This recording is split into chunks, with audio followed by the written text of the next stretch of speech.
Tonight, the first test for new NDP leader Carla Beck. We take a close look at the Saskatoon Meewasin by-election as that race heats up. Speaking of heat, August started off hot. Our weather specialist has more on the latest heat wave. And Canadians could soon have a new weapon to fight the Omicron variant. This is CBC Saskatchewan News.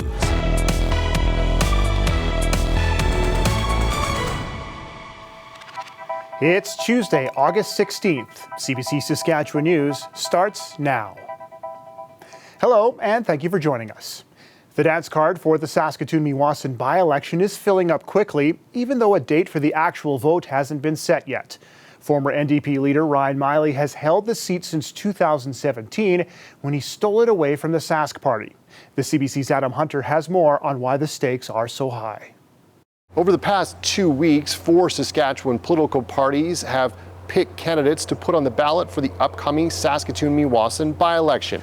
First, the NDP selected Nathaniel Teed, a Saskatoon business owner and political newcomer. Then the Sask Party picked Kim Groff, a Saskatoon business owner who previously ran in the 2020 provincial election, losing another Saskatoon riding. Over the weekend, the Buffalo Party picked former People's Party of Canada candidate Mark Friesen to run. And perhaps most surprisingly, last week, Liberal leader Jeff Walters entered the race. Walters grew up in Saskatoon but lives and works in Regina. University of Regina professor of politics and international studies Tom McIntosh says he expects a brighter spotlight on this campaign than usual. I think the 4 sort of main candidates there now create a much higher level of interest, which might also drive up overall turnout. The Meewasin seat was previously held by former NDP leader Ryan Miley, who won it in a by-election in 2017 and again in the provincial election in 2020. Prior to that, the Saskatchewan Party held the seat for 5 years. McIntosh says the stakes are high for new NDP leader Carla Beck to hold on to the Meewasin seat. They need all the seats in the House, in the legislature, that they can possibly get to be an effective opposition. And so this is really her first test. And if this doesn't work out well, that sets them back at a time when they can probably least afford it. It is likely that the by-election will be held in the fall, so the new MLA can be sworn in before the legislative sitting begins on October 26th. Adam Hunter, CBC News, Regina. It was a hot one across the province today, and chances are it will be hot for the next little while. Environment and Climate Change Canada says above normal temperatures are expected throughout this week. That will be coupled with lots of sunshine. It's thanks to a ridge of high pressure building throughout Western Canada. That ridging pattern is stuck in place, blocked by stubborn low pressure in eastern parts of the country. According to the Federal Weather Service, it isn't uncommon to see this pattern at this time of year, but the conditions are usually shorter lived. Typically, they'll move into the prairies and give clear skies and warm conditions for about 3 to 5 days before a low pressure system will move through. So what's unique about this one is it is quite long lasting. We've had extreme heat warnings in place in southern Alberta for a week already, and that's going to persist for another week. And honestly, there isn't much of a signal for these above normal temperatures to dissipate through the end of the month. And weather specialist Ethan Williams joins us now. Ethan, Kyle mentioned that portions of Alberta are under a heat warning. Now, are we going to see some of the same things here? Well, we will get close, Dan, but Kyle doesn't think that we will get quite there. But of course, they will be monitoring conditions through the next few days here. Now, just a reminder of criteria for heat warnings. In the southern part of the province, highs have to be at or above 32 during the day and above 16 during the night, or humidex value above 38. Don't think we'll quite get there, but for northern Saskatchewan, we will get very close. Highs have to be above 29 during the day, above 14 overnight, or humidex values close to 34 degrees. Again, closer to the end of the week, I think, is where we're going to see that heat build dialed in, and that's when they could be issued. But with this heat, of course, a reminder to take care, especially if you are experiencing either heat exhaustion or heat stroke. Heat exhaustion is things like skin rash, dizziness, fainting, nausea, heavy sweating, rapid breathing, extreme thirst.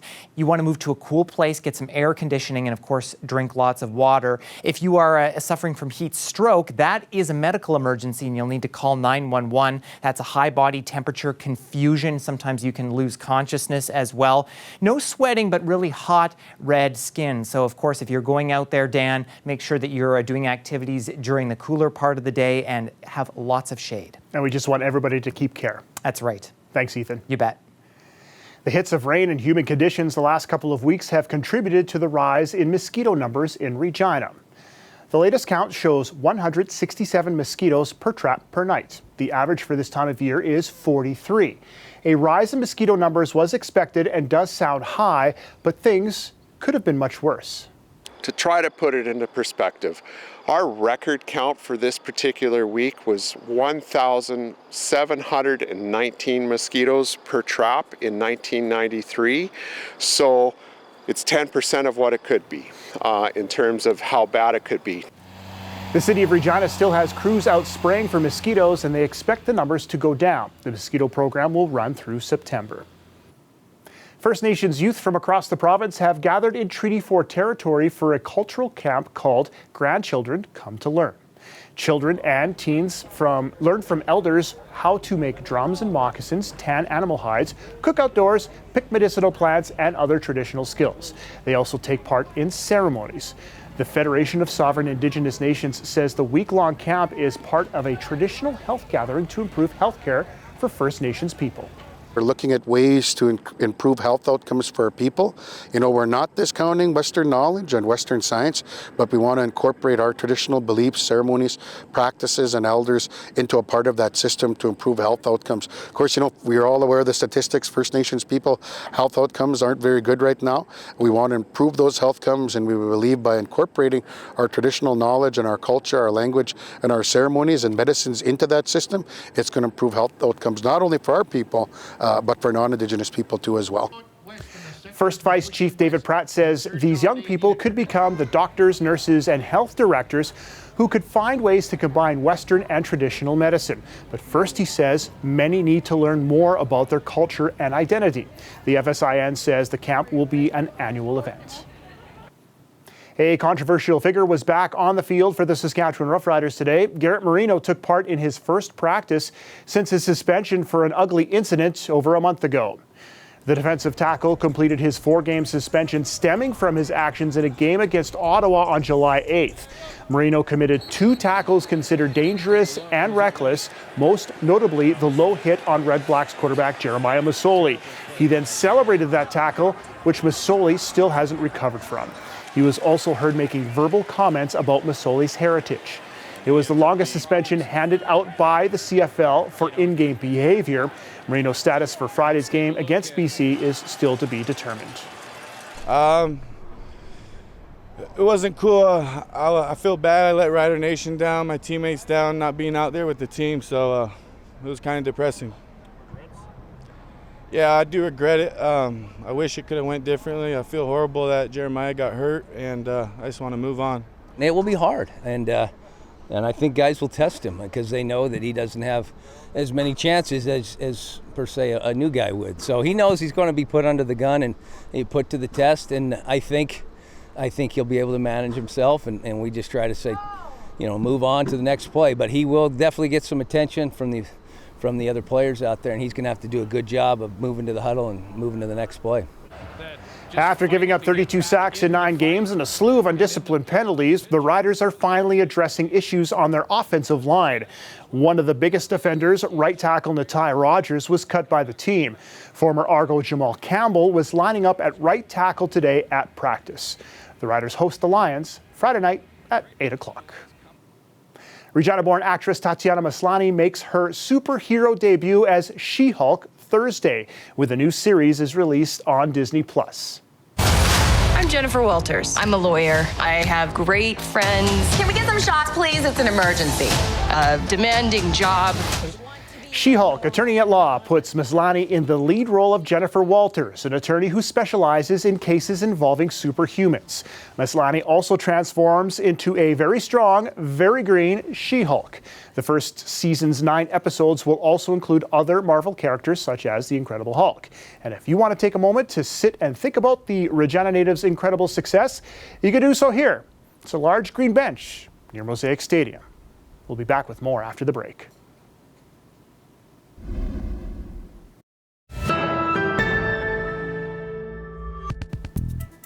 Welcome back. A man regarded as a potential successor to Pope Francis, Cardinal Ouellet, is facing allegations of sexual misconduct. The incidents allegedly happened from 2008 to 2010 when the woman making the claims was interning as a pastoral agent and Ouellet was Archbishop for Quebec. Radio Canada's investigative program Enquête has learned that the allegations are a part of a new class action against the Archdiocese of Quebec. CBC's Matt Demores is on the story from Montreal. The woman identified as F in court documents says the incidents took place during public events.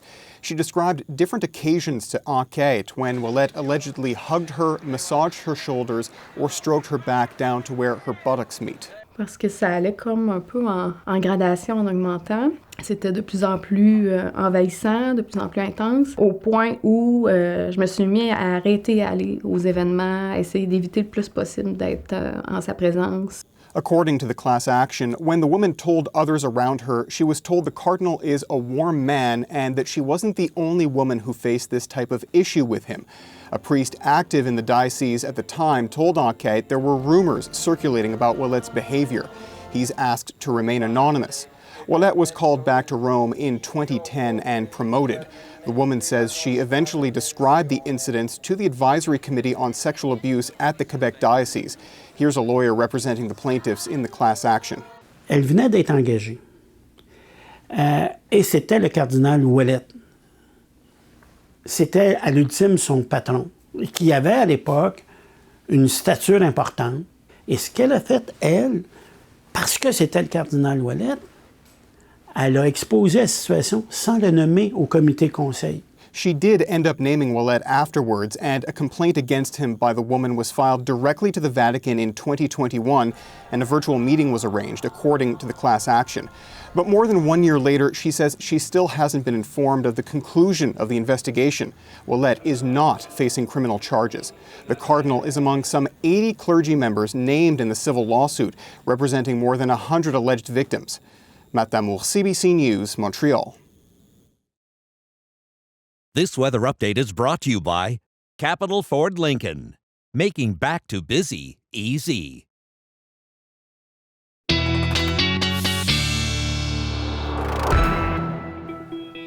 Ethan is back with a look at weather. And Ethan, I'm not a big fan of the heat. As you can see by this, I do not like it very much.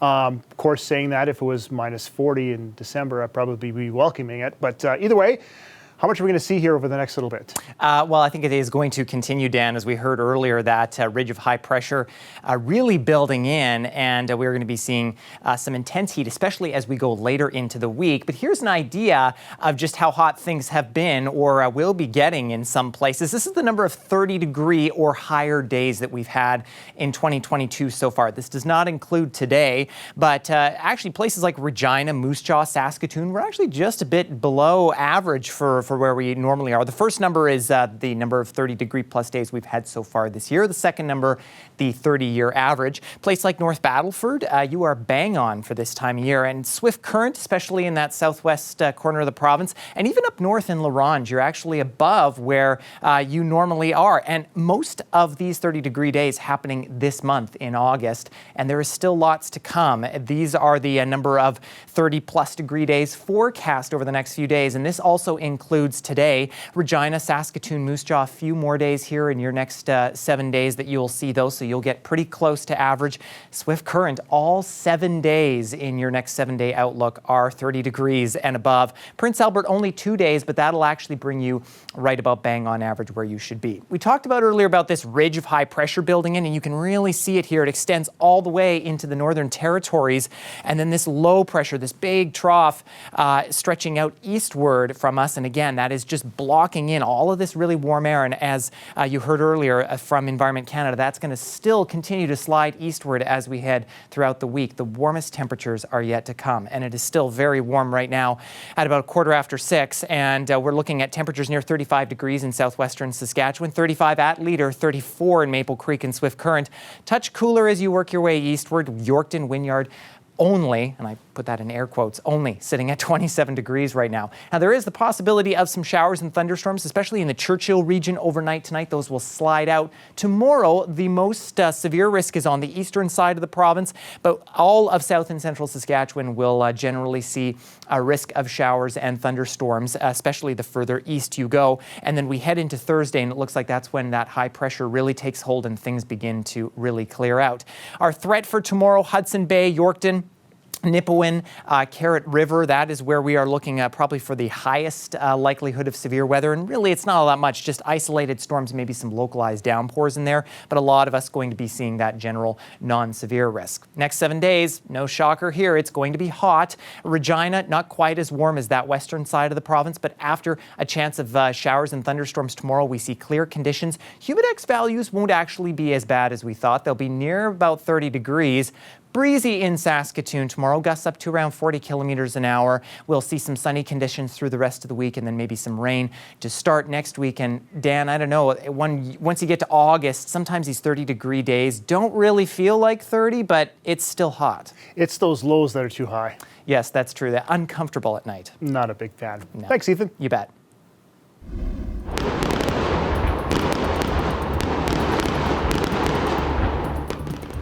It was a beautiful night for some fireworks in Regina. It was called Monday Fun Day at Wascana Park yesterday, and it was capped with the light show. The day was a part of the Wascana Winter Festival as it marked the halfway point to winter. There's some hope for you folks. We'll be back after the break.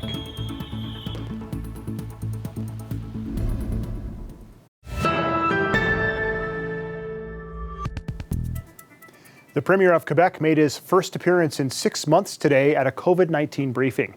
He's urging people who have not had a vaccination in the last 5 months to get one. And soon, Canadians could have access to a new weapon to fight the virus. Lauren Pelly tells us about the bivalent vaccine just approved in Britain. UK residents could soon have a new tool to fight COVID-19, Moderna's newly authorized bivalent vaccine. The shot targets both the original virus plus the Omicron BA.1 variant that was first detected late last year. That's in the same family as the virus circulating right now. It provides a better immune response than the original vaccine. It works a bit more like a tailored annual flu shot, but there are questions on exactly how effective it would be in the real world. We don't know whether that translates into what we call clinical efficacy, preventing infection, preventing hospitalization. It's also not clear how many people will be keen to get another shot. In Ontario, one of the provinces tracking booster shots, uptake is dwindling. Close to 90% of the eligible population had their primary series. Roughly half got a first booster, and a little over 40% have gone for a second. On the streets of Toronto, views on adding a bivalent booster were mixed. If there's a specific variant that was targeted, I would consider a fourth. I've been waiting for it because I know that the previous vaccine only is for the earlier versions. Yeah, I might not get it. We need, every time a new vaccine comes, we need to look at the stats. Antibodies neutralizing. Virologist Angela Rasmussen says the bivalent shot will be worth getting, regardless of someone's age or how many times they've caught COVID. But without question, it's also going to be really important for the people who are vulnerable and more high risk to get this vaccine, whether they've had Omicron or not. And there's a society-wide benefit, too. The more people that get vaccines and increase effective population immunity, the less the virus will have the opportunity to circulate in the population, and that helps everybody. Lauren Pelly, CBC News, Toronto. A Canadian who tested positive for COVID while on a recent cruise is looking at a $5,700 tab for several days of mandatory quarantine. He's not upset with the cost or the inconvenience. He says he had adequate trip insurance and knew the cruise line would also reimburse him. But he wants his story to be a lesson for other travelers. CBC's Dale Molnar has the details. I think that if you're going to go on a cruise, you're taking a very calculated risk. Dave Garlick and his wife, Linda Chakmak, were having a great time checking out the scenery, including glaciers, on their Alaskan cruise last month. But on the second and last day of the trip, Garlick, who was fully vaccinated, tested positive for COVID and had to isolate in a room on the ship. Then, when they docked in Vancouver, he had to isolate in a room at the airport Sheridan. My wife calls it a writer's retreat. She went online, found 2 writing pads for me, sent them to me. They were there within a day. So I had 4 pens and 2 writing pads and 2 good books to read. So it really wasn't a bad experience for me. Garlick is retired, so he says it wasn't that big of an inconvenience. He says the hotel treated him well and says the cruise line will reimburse him for whatever the trip insurance won't cover of the $5,700 he had to pay up front. But he does suggest others who can't afford to get quarantined should be prepared. And if people want to pretend that COVID's gone, then they're really pretending. While epidemiologist Colin Furness agrees we have to protect against COVID variants coming into the country, he says quarantining people in hotels just puts others in a hotel at risk. I don't think that quarantine, the way we're doing it, is actually having that much benefit. It would be better if we had one consistent rule, very consistent rule that said, if you've been traveling, you've got to wear a respirator mask outside in public for 10 days. According to a public health agency spokesperson, Garlick would have had the option to stay at a federal government designated facility where all meals and Wi-Fi would be covered. Garlick opted for what he believed was a more comfortable alternative. This travel agent says if you are going on a cruise, make sure you're insured. Have your medical insurance all purchased for the whole duration that you're going. Also the cancellation insurance for the whole cost of your trip, because not only is it the cancellation insurance, it's interruption as well. And she says check with the cruise line to make sure they will cover costs not covered by insurance. The government recommends you make quarantine plans in advance of arrival back to Canada. Despite the unexpected quarantine, Garlick is still supportive of the government's safety measures. This experience hasn't put the couple off traveling. They're now planning a trip to Scotland. Dale Molnar, CBC News, Windsor.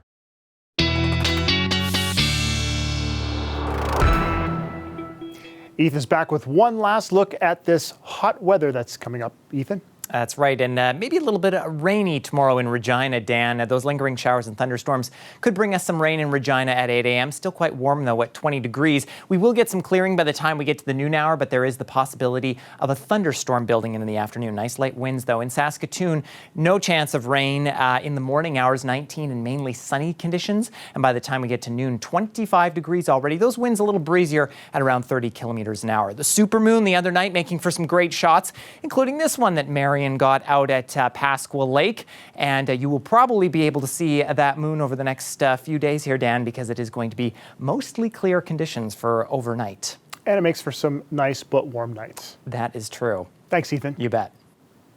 Artisans of all kinds in East Central Saskatchewan are preparing for this year's Saskatchewan River Arts Tour. It's an annual event where the artists open their homes, garages, and workshops for people to come and see their work. This year's event runs this Thursday through Sunday, and it features artists from communities including Nipawin, Carrot River, and Tobin Lake. For more information, you can go to skriverarttour.ca. And finally, we'd like to wish a happy birthday to World War II veteran Reg Harrison, who turns 100 today. Harrison is a former bomber pilot who earned the nickname Crash after he survived 4 plane crashes during the war. Harrison says he's not a hero, just lucky. The veteran says the true heroes are all the young men who didn't return home. He certainly has led a remarkable life, and happy birthday to Mr. Harrison. And that's all for us tonight. For News Anytime, head to our website at cbc.ca/sask. Have a good night, everybody.